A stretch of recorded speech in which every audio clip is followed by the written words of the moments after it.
waaw salaam deuxième partie baa ngi nii léegi bu fekkee nit xam na li oto di naan ba pare mu xam différenciation lan moo tax diesel am lan essence am yooyu yëpp mun nga bañ a xam lan la essence di jëriñ wala lan la diesel di jëriñ mais yow sa oto lan nga koy doyee parce que ki nga xam ne nii dafa yor oto boo xam ne day def long voyage tout le temps doon oto bu mag wax dëgg yàlla diesel moo gën a arrangé ki nga xam ne nag moom otoom ville rek lay daw si biir dëkk bi lay daw essence arrangé na ko ki nga xam ne nag mën na am électrique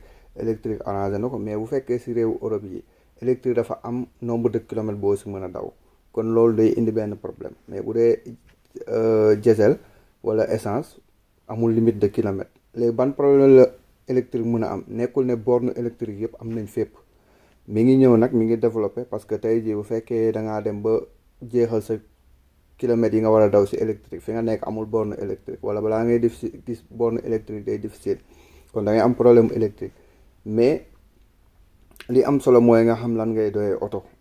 bu dee long voyage ngay daw wala ay sa biir dëkk rek ngay daw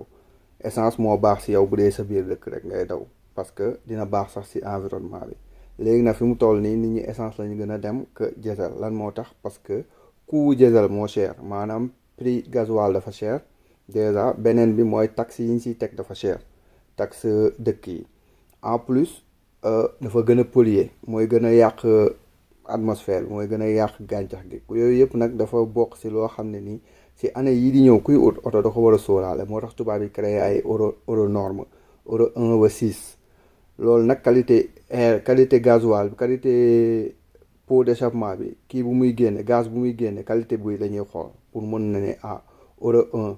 ba euro 6 bu dee euro diesel moom booy ut oto si dernière année yi da ngay ut euro 5 wala euro 6 bu dee essence nag moom mun nga bañ a xool euro norme yi mais euro 3 jëm 4 moom moo gën donc yooyu yëpp nag dafa jar a bàyyi xel mais lan moo tax oto di consommer lan la nit war a def bu dee Afrique xam nga détails yi ma wax nii yëpp mën na am soxla Afrique moom yeggaguñ si mais ñi may seetaan dafa nekk dafa bëri ñu nekk Europe am ñu nekk aussi Afrique donc loolu tax détails yooyu ma koy leeralaale ki nga xam ne nag Afrique la nekk wala ki nga xam ne dafa nekk fii lan la mën a def ba wàññi consommation bu amee oto ba pare li si njëkk mooy ngay def entretien bu à jour waa entretien bu à jour dafa am solo parce que oto bu fekkee entretien bi nekkul à temps normal rek oto bi day consommer maanaam changer sa huile bu bees def vidange li ñuy tuddee vidange xool sa ndoxu oto yooyu yëpp nit dafa war a sóoraale boobu mooy bi njëkk bi si topp mooy contrôler say pneu waaw pression pneu nga xam sa pression pneu dafa baax nga di ko contrôler donc